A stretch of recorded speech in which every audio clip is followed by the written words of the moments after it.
Hello and welcome to The Search. I'm Shahid Jurgen. We're going to study a pair of Psalms in this lesson, and we'll begin by reading the first of the two, which is Psalm 70.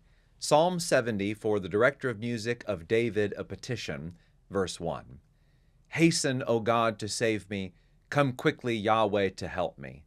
May those who want to take my life be put to shame and confusion.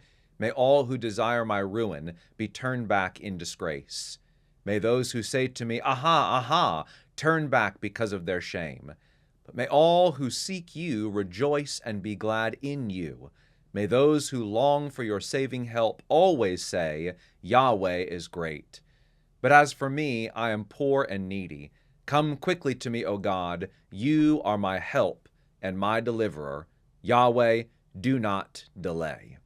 We're going to talk about these two Psalms as we discuss David's final prayer, Psalm 70 and 71. Now, as King David neared the end of his life, a controversy arose over who would succeed him. David's eldest living son, Adonijah, decided to take action. He gathered a cohort of loyal and powerful allies and brought them together for a great feast. He deliberately did not invite those that he knew would oppose his rule, including his younger half-brother, Solomon. At the feast, all who were gathered unanimously declared that Adonijah would take his father's throne and become Israel's new king. Solomon's mother, Bathsheba, learned of this conclave. She was deeply concerned for two reasons. She believed it was David's intention to make her son his heir, and she also worried for Solomon's safety, since he was not invited to the feast. This deliberate act of exclusion implied to her that Adonijah would likely kill her and her son to eliminate any potential rivals. Bathsheba conspired with Nathan the prophet and others who agreed with her position. Together, they convinced the king to make a public announcement regarding his choice of Solomon over Adonijah. So Zadok the priest, Nathan the prophet, Benaiah son of Jehoiada, the Kerethites and the Pelethites went down and had Solomon mount King David's mule, and they escorted him to Gihon. Zadok the priest took the horn of oil from the sacred tent and anointed Solomon. Then they sounded the trumpet, and all the people shouted, Long live King Solomon! And all the people went up after him, playing pipes and rejoicing greatly, so that the ground shook with the sound. 1 Kings 1, verses 38 through 40. Those gathered with Adonijah heard the sound of this spectacle, and they inquired about it. They learned that David had declared for Solomon, and so all Adonijah's guests arose in alarm and dispersed. 1 Kings 1:49. This action was the final decree of King David before his death, and the various conspiracies involved in all of this may be the backdrop to Psalms 70 and 71. For example, in Psalm 71 we read, Since my youth, God, you have taught me, and to this day I declare your marvelous deeds. Even when I am old and gray, do not forsake me, my God, till I declare your power to the next generation, your mighty acts to all who are to come. Verses 17 and 18. Now, after Solomon was declared king, David charged his son and heir to live a life of loyalty and obedience to God. Psalms 70 and 71, whenever they were written, sound like David's final petition to the Lord, whom he had tried to follow faithfully all of his life. They represent one last trial, which must be overcome quickly before David can finally pass the torch and rest with his ancestors. The superscript of Psalm 70 says, For the director of music of David, a petition. However, Psalm 71 does not have a superscript, and that's very unusual for the Psalms in this section of the Psalter. And this has caused a number of interpreters to suspect that these two Psalms should actually be read together. There are a number of words which are repeated in both Psalms, but the most important line, which implies a connection between Psalm 70 and 71, is this: Come quickly, Yahweh, to help me. That's the opening of Psalm 70, and that line also appears in Psalm 71 and verse 12. The compilers of the Psalter put these prayers together, likely intending that they be read as complementary psalms. Now, Psalm 70 is unique because it's exclusively comprised of petitions. The entire prayer is framed with the request for God to come quickly. We find that at the beginning in verse 1 and the end at verse 5. It's a short prayer. And the center of the prayer is filled in with various requests for what David would like God to hastily do. So let's read it again. Psalm 70, for the director of music of David, a petition. Hasten, O God, to save me. Come quickly, Yahweh, to help me. May those who want to take my life be put to shame and confusion. May all who desire my ruin be turned back in disgrace. May those who say to me, Aha, aha, turn back because of their shame. But may all who seek you rejoice and be glad in you. May those who long for your saving help always say, Yahweh is great. But as for me, I am poor and needy. Come quickly to me, O God. You are my help and my deliverer. Yahweh, do not delay. The need for speed is emphasized in this short petition with the verbs hasten, come quickly, and do not delay, appearing in verses 1 and 5. Now, what does David need done so hastily? Well, save me and help me. In the middle section, David offers a brief explanation for exactly what kind of help he needs. You see, two groups are presented here. The first desire the king's speedy demise. By saying, aha, aha, they are taunting the king and mocking his inability to defeat them. The second group, on the other hand, has something very different to say. They say, Yahweh is great in verse 4. So David, of course, counts himself among those of the second group because, like him, he is longing for God's saving help.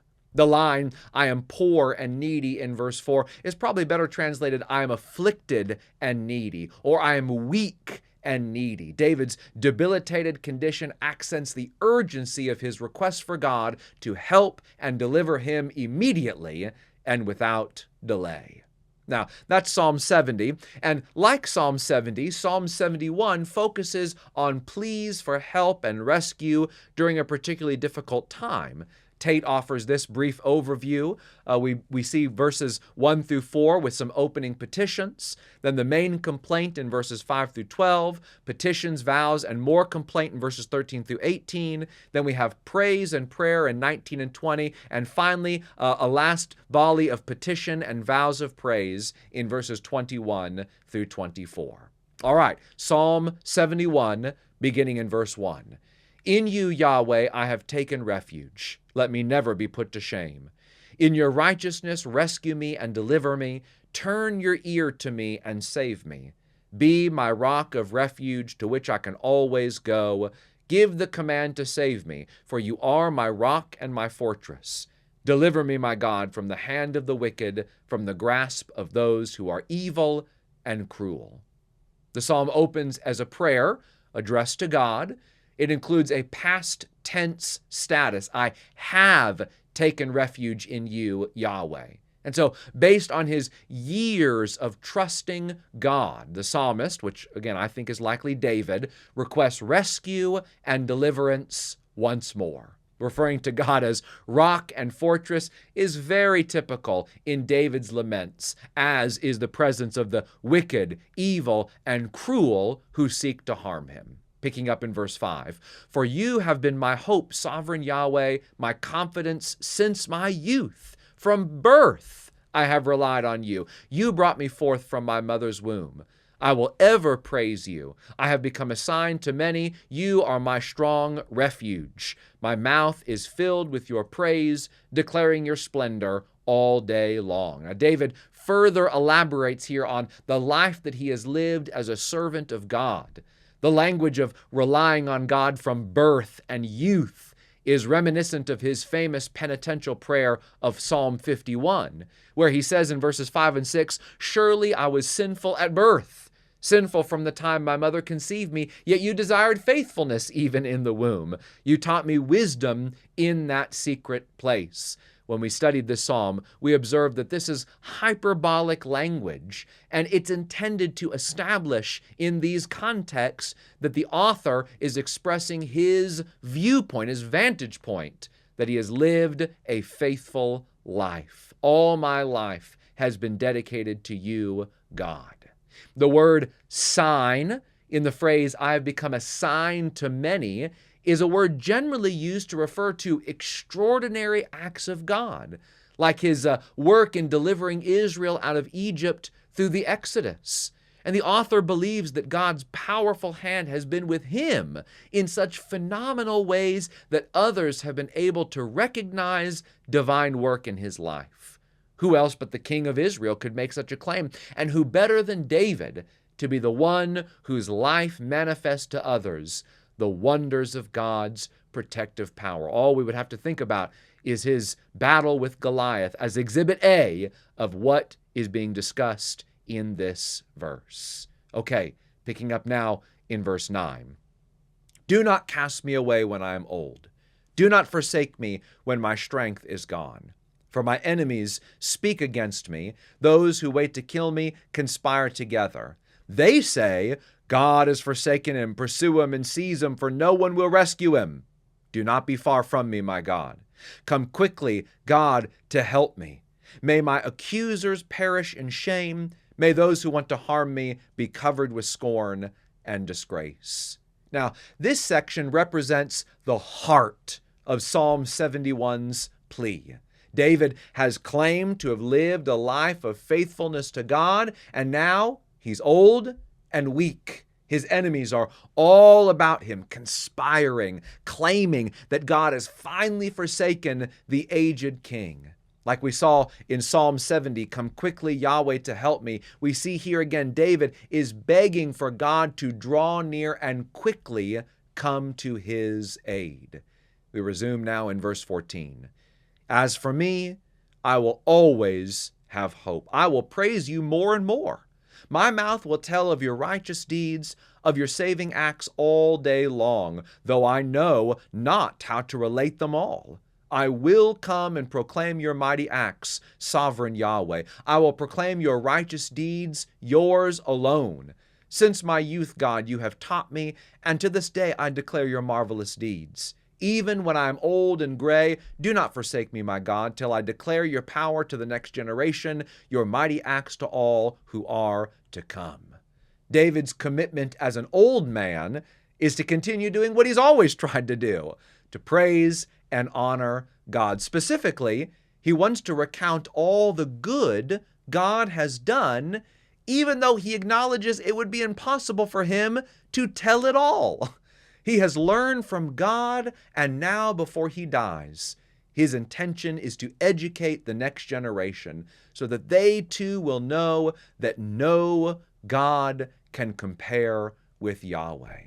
This language again recalls David's famous prayer of penance in Psalm 51, where the king asked that God would forgive him and restore him, and he said, "Then I will teach transgressors your ways, so that sinners will turn back to you."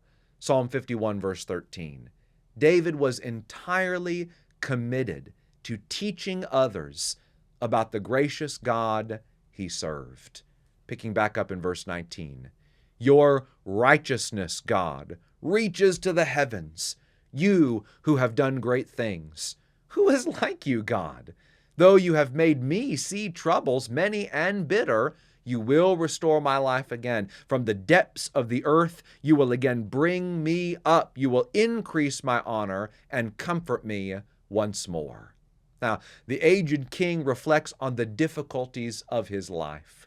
David, I don't think, would ever impugn the righteous character of God. He understood that God could be perfectly upright and still lead him into times of bitter hardships.